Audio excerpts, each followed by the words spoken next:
அடைக்கிறதுக்கு வந்து பார்ப்பவில்லை தான் பாய்க்கிறோம், காப்பாற்றுறதுக்கு தான் பாய்க்கிறோம். அடைக்கிறது மட்டும் இல்ல, அறிக்கையில வரணும், சும்மா அடைக்கல. இல்ல இல்ல நீங்க எல்லாம் ரிக்வெஸ்ட் பண்றது பார் சம்பந்தமாக சரி. நாங்கள் இந்த பார் பெர்மிட் என்றது ஒரு அரசியலாக மாத்திட்டோம். நாங்கள் இது பாராளுமன்றத்தில் காய்ச்சி அடுத்த முறை நாங்கள் அந்த ரெக்கமெண்டேஷன் பண்ணி இதை எடுத்துருவோம். அறிக்கை சமர்ப்பிக்கப்படும் அடுத்த கூட்டத்தில். அது கூட சரியான கூட அப்படியே நடக்க வேண்டிய விஷயங்களை பார்க்காம விட்டோம்னு சொன்னா கிராமப்புறத்துல போதைப் பொருள் அதிகரிச்சிருக்கு, கசிப்பு உற்பத்தி அதிகரிச்சிருக்கு. இப்போது தீர்மானத்தை இன்றைக்கு நிறைவேற்றுவோம். இதை நீக்கிறதுக்கான முடிவை நாங்கள் முன்வைக்கிறோம். போதைப் பொருளை இல்லாம ஆக்கணும்னா பார் பெர்மிட் தேவையற்ற இதே ஒரு கிலோமீட்டர் முடிவெடுத்தாரு. குறிப்பாக நகர மத்தியில் புதிதாக அமைக்கப்பட்டுள்ள மதுபான சாலைகளுக்கான அனுமதி பத்திரம் வழங்கல் அரசியல் தலையீடுகள் உள்ளதாக செய்திகள் வெளிவரும் செய்திகளாலும் குறித்த மதுபான சாலைகளின் அமைவிடங்கள் பொருத்தப்பாடின்மையாலும் மக்கள் விசனமடைந்துள்ள நிலையில் கிளிநொச்சி நகர திட்டமிடலுக்கு பொருந்தாத வகையிலும் பொது பயன்பாட்டு நிறுவனங்களை அண்மித்தும் பொதுமக்களுக்கு இடையூறு விளைவிக்கும் வகையிலும் மக்கள் நடமாட்டம் மிகுந்த இடங்களில் புதிதாக ஆரம்பிக்கப்பட்ட மதுபான சாலைகளில் அனுமதி பத்திரங்களை ரத்து செய்ய வேண்டும் என்ற தீர்மானத்தை நிறைவேற்றி தொடர் நடவடிக்கைகளை மேற்கொள்ளது. ஏற்கனவே தலைவர் இதுல ஆறால கொடுக்கப்பட்ட அரசியல் ஆறாறு அரசியல்வாதிகள் ஈடுபட்டிருக்கிறார்கள். ஆறாறு வந்திருக்கின்றதும் முடியும். அதே நேரத்தில் இந்த கிளிநொச்சி நகரத்துக்கு இது பொருத்தம் செய்தது பல பேருடைய கோரிக்கை. நீங்களும் உங்களோட தலைமுறையிடம் சொல்லியிருந்தோம். இதுக்கு ஒரு தீர்மானத்தை இன்றைக்கு நிறைவேற்றுவோம். இதை நீக்கிறதுக்கான முடிவை நாங்கள் முன்வைக்கிறோம், எடுக்கிறோம். உண்மையிலே இப்ப எல்லாருக்கும் தெரியும், கடந்த அரசாங்கத்தின் போது இறுதியான கட்டத்துல தேர்தலை இலக்காக வைத்து கொடுக்கப்பட்ட அனுமதி பத்திரங்கள் அனைத்தையும் கேன்சல் பண்ணப்பட்டது. சரி. இரண்டாவது, ஒரு சில மதுபான சாலைகள் வந்து அனுமதி வழங்கப்பட்டதன் பிறகு அந்த மதுபான சாலை உரிமையாளர்கள் கோடிக்கணக்கில் செலவழிச்சு உண்மையிலேயே அதை ஓப்பன் பண்றதுக்கான வேலை திட்டங்களை முன்னெடுத்திருக்கிறாங்க. அப்ப அதுக்கான அனுமதியை கொடுத்தது யாரு கேட்ட ஒன்று வலுவல் திணைக்களம். அடுத்து அங்க இருக்கிற அந்தந்த பிரதேசங்களுக்கு டிஎஸ் ஊடாகத்தான் இந்த அனுமதி வழங்கப்படும். அப்ப அவ்வாறான வழங்கப்படுகின்றது கேன்சல் பண்ணுகின்ற பொழுது வருகின்ற பிரச்சனை அதுக்கு அடுத்து நீதிமன்ற ரீதியான பிரச்சனையும் இருந்த போதிலும் கூட நாங்கள் கூட நான் ஒப்பளத்தை இடத்தில் சொல்றேன். கடந்த யாழ்ப்பாணத்துல பல இடங்களில் நாங்கள் தற்காலிகமாக மூடப்பட்டு வச்சிருக்கிறோம். அதுக்காக நாங்கள் எடுத்த நடவடிக்கை என்கிட்ட மக்களுடைய போராட்டம், மக்களுடைய கவலை நடவடிக்கைகள் தொடர்ந்து எடுக்கப்படுமாக இருந்தால் மக்களுடைய எதிர்ப்பின் காரணமாக அந்த இதுகள் தற்காலிகமாக நிறுத்தப்படலாம், ரத்து செய்யப்படலாம். சரியா? ஒன்று அதனால அது ஒன்று. ஏன்னு கேட்டா நமக்கு எல்லாருக்கும் தெரியும், நமக்கு ஒரு சட்டம் ஒன்று இருக்குதா, நீதி ஒழுங்கு முரண்டு ஒன்று இருக்குது. அதுகளை நாங்கள் உடைச்சு கொண்டு எல்லாத்தையும் மீறி கொண்டு போக ஒன்று. இரண்டாவது, நமக்கு எல்லாருக்கும் தெரியும், கிளிநொச்சி மாவட்டத்தில் அபரிமிதமான பார்கள் இருக்குது. அப்ப அது சம்பந்தமாக அதுக்கு அரசியல்வாதிகள் பின்புலம் இருக்கின்றார்களே என்பதை நாளைக்கு வெளியிட வரும். சரி, என்கிட்ட பேருக்கும் இல்ல, இது சிபாரிசு செய்தவர்கள் யாருங்களா? சிபாரிசு செய்தவர்கள் அரசியல்வாதிகள் உண்டாக பின்ன காலம் இருக்குது. அதனால அந்த சிபாரிசு செய்த பெயர்கள் அது வேற கதை. இருந்த போதிலும் கூட உண்மையிலேயே இவைகளை க்ளோஸ் பண்ணுவதற்கான நடவடிக்கை எடுக்கணுங்கிறது நம்ம தெளிவா இருக்கணும். அதுக்கு இங்க இருக்கின்ற எம்பிமார்களுடைய இருக்கின்ற மக்களுடைய ஒத்துழைப்பு கட்டாயம் செய்யவர். அதே நேரத்தில் இந்த அனுமதி வழங்கப்பட்டிருக்கின்ற அந்த நிறுவனங்கள் மறுபடியும் இந்த ஜாதி மீது பரிசீலனை செய்ய முடியுமாங்கிறது நான் பார்க்கணும். கேட்டால் நமக்கு பக்கத்துல பள்ளிக்கூடம் இருந்த இயலாது, கோயில் இருந்த இயலாது, அல்லது முக்கியமான இடங்கள் இருந்த இயலாது. அப்படிப்பட்ட இருக்கின்ற போதும் கூட நமக்கு பக்கத்துல கோயிலும் இருக்குது, பக்கத்துல பாடசாலையும் இருக்குது, இடையில பாரும் இருக்குது. அப்படி எப்படி நாங்க கொடுக்கப்பட்டது வழங்கப்பட்டதுங்கிறது பிரச்சனை ஒன்று இருக்குது. அப்படியா இருந்தா உண்மையிலே அதிகாரிகள் இதுக்கு பொறுப்பு சொல்லணும். அதனால அந்த மாதிரியான காரணங்களை வச்சு சரி நாங்க அளவுக்கு அதிகமாக இருக்கின்ற விசேடமாக நீங்கள் ஒரு குழு என்றாலும் அரசாங்க நியமிச்சாலும் இது தெளிவாக இருக்கும் நடவடிக்கை நாங்கள் எடுக்கத்தானே. உண்மையிலே இதற்கு சரியா ஒரு சின்ன குழு ஒன்றை நியமித்து அந்த குழுவினுடைய அறிக்கையை நாங்க 2 வாரத்தில் எடுத்து என்ன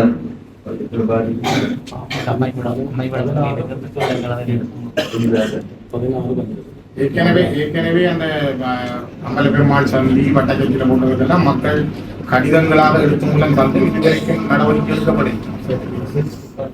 பூனேரியிலேயும் ஆஸ்பத்திரி பக்கத்துல 200 மீட்டர் பூனேரி பிரதேசத்துல மக்கள் எதிர்ப்பு தெரிவிச்சிருக்கிறார்கள். சொல்லுங்களேன்.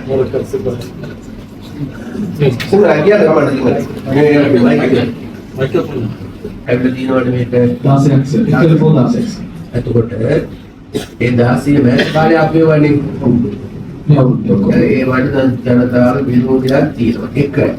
හරි දෙවෙනි එක තමයි මේ යෝජනා ගේන්නේ සිගරට් මතමයි ගේන්නේ. එයා කියනවා මේ වගේ මේ බාර් ඕපන් කරලා තිබෙනවා. එකක් ඇවිල්ලා කියනවා මේවට අනුමැතිය කොහොමද දුන්නේ? කවුද දුන්නේ? මේක පිටිපස්සේ ඉන්නේ කවුද කියන එක එලි දක්වන්න කියලා එයා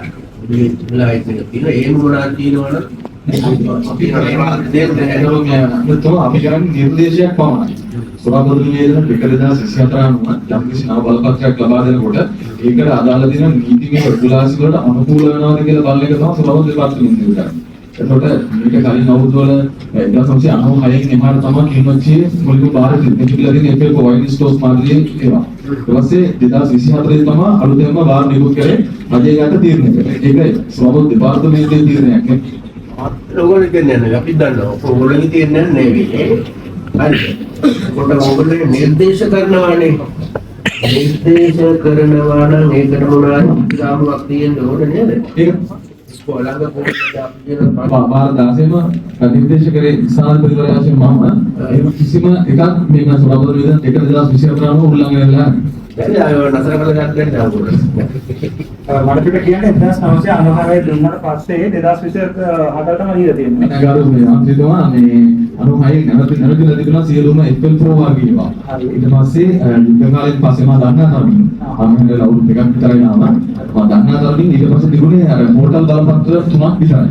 මම මුහුණට එනකොට රාජකාරී වල බාර ගන්නකොට 2009 පස්සේ කීය දුන්නාද කියලා 2000 එහෙම ගැරු දුන්නා ඡන්ද තිබිලානේ තියෙන හැම අවුරුද්දකම 2010 දී තම මුලින්ම එක ඊට පස්සේ 2012 දී ඊළඟ එක ඇවිල්ලා තියෙනවා.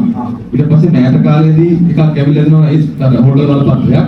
ඊට පස්සේ ආපු සියලුම වයින් ස්ටෝර්ස් මාර්කට් ෆිල් ප්‍රෝ වර්ගයේ සියලුම බලපත්‍ර ගිය අවුරුදු මේ වර්ෂයේ තමයි නිකුත් කරන්නේ.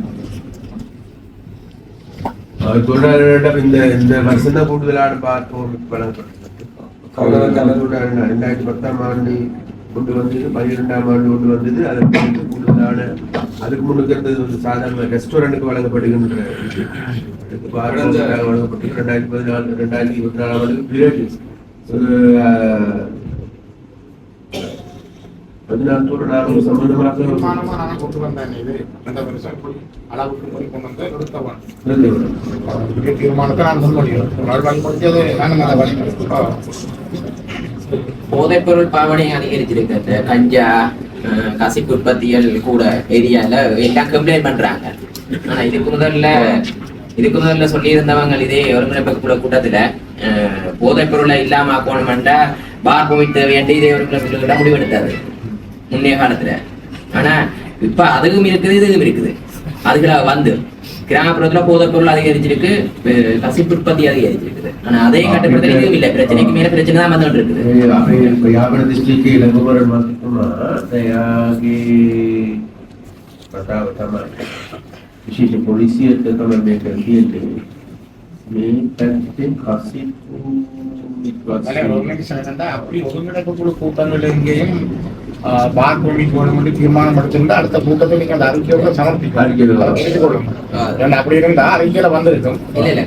வர அரைக்கிறது மட்டும் இல்ல, அறிக்கையில வரணும். சும்மா அரைக்கையில அது விஷயம் என்னன்னா நாங்கள் ஒரு ஒருங்கிணைப்பு குழு கூட்டம் இவற்றை தலைமையில் நடக்குது. முன்பு வேறையான தலைமை நடந்திருக்கும்.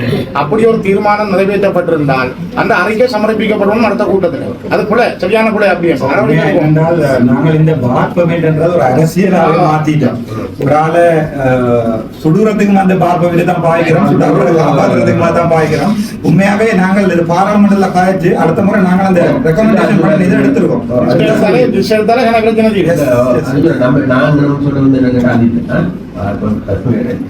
කසිප්පුට එකයි මේවා ටික නමත් වීම සඳහා වුණායි කියාමාද ගන්නවද ගොල්ලෝ? මේවයි අපි පෞද්ගලික දවස්වල මේ පැත්තේ මිනිස්සු අපෙන් ඉල්ලුවේ සර් මේ කසිප් මේක නවත්තන්න. පාතතා වෙනමනේ බාර ඕන තවදත් බෑනේ. හරි. අනිත් පැත්ත මේ පාතාල කලියක් ඉන්නවනේ. අර වාළුවට කියලා ඒගොල්ලෝ ක්‍රියාවලිය නතර කළා. ඒක කරන්න පුළුවන් වෙන්නේ පොලිසියට තමයි. දැනටමතුමා දිනපතා දිනපතා වැටලීම් පොලිසිය 8ක් තුල දිනපතා වැටලීම් අද දවසේ තියෙන වැටලීම් 17ක් 17 ඩිටෙක්ෂන්. අප මේ සුරාබදු දැන් අපි මේ පොලිසිය කරන්නේ සුරාබදු එකේ ජොබ් එක. අපි සුරාබදු එකට තමයි මේ සපෝට් එක දෙන්නේ. ඉතින් ඒක පොලිසිය 8ම අපි ඒක රැටෑරලා නැහැ. අපි ඒක සුරාබදු එකට බාර දීලත් නැහැ. දිනපතාම මේ වැටලීම් ටික ගෙනනවා මතුමා. නමුත් අපිට දැනට තියෙන මේ ගැටලු තියෙනවා සමහර තැන්වල. ඉතින් අපි ඒ ටිකත් ක්ලියර් කරගෙන ඉස්සරහට යනවා. ඉතින් මේක තත්ත්වයේ අපිට හොඳ අතට හරවන්න පුළුවන්. මම came here last 9th of this month. Yes, sir. ඒ වගේ තවද පස් කපලා ඒකට පස් කපන එක සර් දැන් දැනට මතුමා මේ මාසේ ගත්තොත් මම ආවට පස්සේ මම ආවේ 9th this month. මේ වෙනකොට ඩිටෙක්ෂන් 34ක් කළා. ටිපර් අත 20ක් අතරඟට කරගෙන තියෙන ට්‍රැක්ටර් 11ක් කරන් තියෙන JCB එකක් කරන් තියෙන මේ සතේ තුනක්. මේක ගැටලුවක් තියෙනවා. මම ඊයේ භූවිද්‍ය සමීක්ෂණ පතල් ගැනීම කාර්යාංශයට දැනුම් දුන්නා. 10-12 පාරක් අධිකරණයෙන් දඩ නියම කළා. කියන අයට නැවත මේ බලපත්‍ර නිකුත් කරනවා. මම ඊයේ ඩිරෙක්ටර් ජෙනරල්ට ලිඛිතව යවුවා. මේ බලපත්‍ර නිකුත් කරන එක නවත්තන්න කියලා මේ අමර්තිය ඉංග්‍ර පාරාංශ சொல்ற விஷயம் ஒன்று என்னன்னு கேட்டா கடந்த காலங்கள்ல 10 தடவை 15 தடவைக்கு மேல குற்றவாளியாக காணப்பட்ட நீதிமன்றத்தாலையும் குற்றவாளிகள் நிரூபிக்கப்பட்ட நபர்களுக்கே மறுபடியும் அந்த அனுமதி பத்திரம் வழங்கப்பட்டிருக்குன்னு சொல்றாங்க. அவங்க நிலையளவு திணைக்களத்துக்கு அறிவிச்சிருக்கிறாங்க சொல்றாங்க. நம்பர் ஒரு ஆமாம் சார். இதுல முதலாவது அந்த மதுபான சாலைகள் சம்பந்தமாக சார் நாங்கள் இந்த தீர்மானம் இயற்றினாலும் எவ்வளவு தூரம் லீகலா பயன்படுத்த தெரியாது. என்னன்னா அவர் போட கட்டிலும் போல சார். இதுல நாங்களும் செய்ய வேண்டியது ஒரு கமிட்டியை நியமித்து சர்வே டிபார்ட்மெண்ட் மற்ற தொடர்பான பிரதேச செயலாளர்களை முன்வாங்கி அந்தந்த மதுபான சாலைகளில் இருந்து அந்த நியமங்களுக்கு அமைவாக என்ன வழிபாட்டு இடம் இருக்கா, பாடசாலை இருக்கா, பொதுமக்களுக்கு என்ன பிரச்சனை கண்டு ஒவ்வொரு மதுபான சாலைக்கும் ஒரு ரிப்போர்ட்டை பிரிப்பி பண்ணி எக்ஸைஸ் கமிஷனர் ஜெனரலுக்கு அது சம்பந்தமான ரிப்போர்ட்டை சப்மிட் பண்ணினாதான் சார் ஏதாவது கேன்சல் பண்ண என்றால் நாங்கள் தீர்மானத்தோட போக அது ஒரு நடைமுறைக்கு சாத்தியமா போகலாம். அதை பயந்தோடு நாம சமூகத்துல நடக்க வேண்டிய விஷயங்களை பார்க்காம விட்டோம்னு சொன்னா தீர்மானமா எடுப்போம். இப்போதைக்கு கொடுத்துருக்க லைசன்ஸ் அவ்வளோதையும் டெம்பரரியா நிப்பாட்டோம்ன்றது தீர்மானமா எடுப்போம். அந்த தீர்மானத்துக்கு எதிராக கொண்டு போகணும். அதுல வழக்கு விஷயத்துக்கு இது ஒரு எவிடன்ஸ் தீர்மானத்தை எடுப்போம். யாருமே உடன்படுகின்ற விடையந்தானே யாருமே போறதுல பாரம் போடுறது இல்லை. அப்ப அதனால இங்க நம்ம தீர்மானம் எடுப்போம் என்னன்னு கேட்டா சொல்ற மாதிரி அந்த கால நியமனங்களுக்கு ஏற்பட்டு இதெல்லாம் நடவடிக்கை எடுக்கப்பட்டிருக்காங்கிறது உண்டு. சரியா? அடுத்து அந்த மதுவை திணைக்களத்தை சொல்றவங்களுக்கு அவங்க எல்லா நியமனங்களுக்கு உட்பட்டுதான் இதுக்கு அனுமதி வழங்கணும் தான் சொல்றாங்க. இருந்தாலும் கூட நாங்க இந்த மேல் பரிசீலனை செய்வதற்கான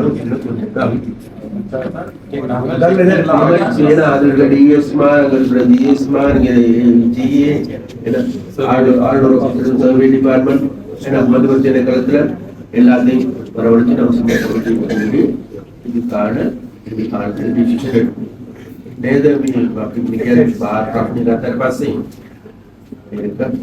ප්‍රශ්නයක් වෙලා තියෙනවා මේ ඩිස්ට්‍රික්ට් එකට ඒත් අපි කියන්නේ මේක වෙනම පොඩි කමිටියක් හදාගෙන ඉන්ස්ටා ඊවසි පුරාවටු ඔක්කොම කරලා මොකද කොමිටියක් හදාගෙන ඊට පස්සේ අපි ඒකේ අරා තීන්දුවක් ගමු. අපි එකපාරට අතර කරන්න බෑ. අපි චුට්ටක් අහමු අපි එක්සයිස් ඩිපාර්ට්මන්ට් එකේ ඉන්න නිලධාරීන් චුට්ටක් අහමු අපි తాවකාලිකව මේක නවතන්නේ එයාට මොකද නීති විදියට මොකද අවුලක් තියෙනවද කියලා. తాවකාලික දැන් එක්සයිස් ඩිපාර්ට්මන්ට් එකේ විශේෂ කෙනෙක් ඉන්නවානේ. ඔයාට ඔයගොල්ලෝට තමලානිය නැසිකරනේ. එතකොට ඕගොල්ලෝට අපි දැන් ඩිසයිඩ් කරා මෙච්චර වෙලාවයි කතා කරා. දැන් අලුත් පාපමේ දීලා දිනා 16ක්. එතකොට අපි ගෞරව මේ හොනරබල් MP ශ්‍රීධරන් සජෙස්ට් කරා මේක తాවකාලිකව අපි නවතනවා කියලා. తాවකාලික මේ 16ම නවතලා ඒකේ අපි දැන් ඩිස්ට්‍රික්ට් කෝඩිනේටිව් කමිටි මීටිංග ඩිසිෂන් විදිහට මේක අරගෙන මේක නවත්තලා ඒකට නීති ක්‍රමයෙන් ඒගොල්ලෝ ගිහිල්ලා සුප්‍රීම කෝට් එකේ හරි කෝට් ඔෆ් අපීල් එකේ රෙට් එකක් ගන්නවා නම් ඒක අපි මුණ දෙමු කියලා අපි ඉල්ලීමක් කරනවා. නැත්තම් වෙන්නේ දැන් ඊයේ රාත් ඇක්සිඩන්ට් එකක් වෙලා මම දැක්කා Facebook එකේ අවුරුදු දෙක බබෙක් කෙනෙක් මැරලා තියෙනවා. එතකොට මේක දිගින් දිගටම මේක කතා වෙනවා. දැන් පොලිටිකල් ටෝක් එකක් වෙයි DCC මීටින් කියන්නේ මේක නිකන් අපි වැඩක් වෙන්නේ නැති මේකක් කියනවා. ඒ නිසා අපි ඩිසිෂන් විදිහට මේක අරගමු. අරගත්තාට පස්සේ සුප්‍රීම කෝට් එකට යනවා නම් කෝට් ඔෆ් අපීල් යනවා නම් අපි මොනවද වෙන්නේ? ඒක අදහස මොකද්ද? සිද්ධ වෙන්නේ නීත්‍යාල කුලව තමයි මේ සියලු බලපත්‍ර දීලා තියෙන්නේ. දැන් ඒකට ඒකට විරුද්ධව අපි වෙන ගන්න තීරණයක් වුණොත් ඒක අපේ දෙපාර්තමේන්තුවේ කොමසාර් සිනාතුමාට දැනුම් දී යුතුයි. එතකොට දැනුම් දීලා හරි අල්ලලා මේ අපි ඉතින් ඔයගොල්ලන්ට මතන්න කියලා තාව நாங்க அதான் அப்ப நம்ம சொல்றது ஜீவியோட தலைவர்கள் சரியா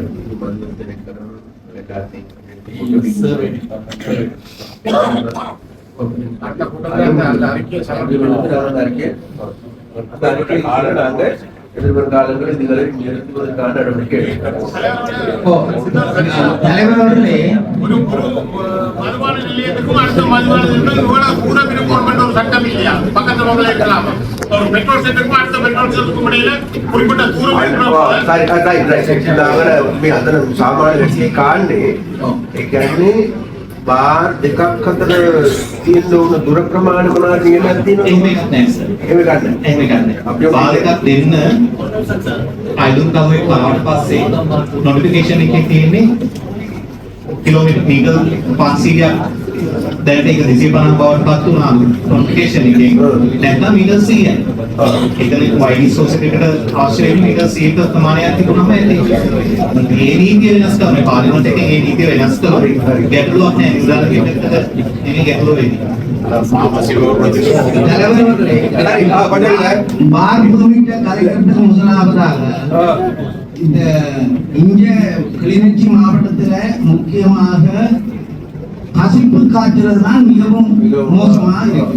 அதுக்கு இந்த போலீஸ் நிலதாரிகள் எல்லாரும் நல்லவர்களாக மாறுவதுதான் மிக முக்கியமான ஒரு விடயமாக இங்கே நாங்கள் கசிப்புக்காரரை பிடிச்சு கொடுத்தாலும் கசிப்புக்காரர் போலீஸ் ஸ்டேஷன்ல இருந்தே விடுவிக்கப்படுது. நீங்க தான் அந்த கசிப்புக்காரரோட சம்பந்தம் சொல்லி அதாவது இவர் சொல்றாங்க அமைச்சர் அதாவது எம்பி அர்ச்சனா சொல்றார் நேற்று ஆக்சிடென்ட் பட்டது தாயம்பிள்ளை. அது ஆக்சிடென்ட் பட்டது காரணம் அளவுக்கு மீறிய வேகத்துல போனா அப்ப டிப்பர் எல்லாம் தம்பி கொஞ்சம் இருங்க. நாங்க உங்களுக்கு சான்ஸ் தரோம். ஏனைய விடயங்கள் பேசப்படுகின்ற பொழுது பேசுவோம். அதனால மத்தாக பேசுவாங்க. கொஞ்சம் இல்ல நீங்க எல்லாம் ரிக்வெஸ்ட் பண்றது பார் சம்பந்தமாக சரியா? கொஞ்சம் இல்ல கொஞ்சம் பார் சம்பந்தமாக அல்லது மதுபான சாலைகள் சம்பந்தமாக நாங்க டெக்னிக்கல் கமிட்டி ஒன்று கூடி we are taking a decision. அந்த டிசிஷன் படி எதிர்கால நடவடிக்கை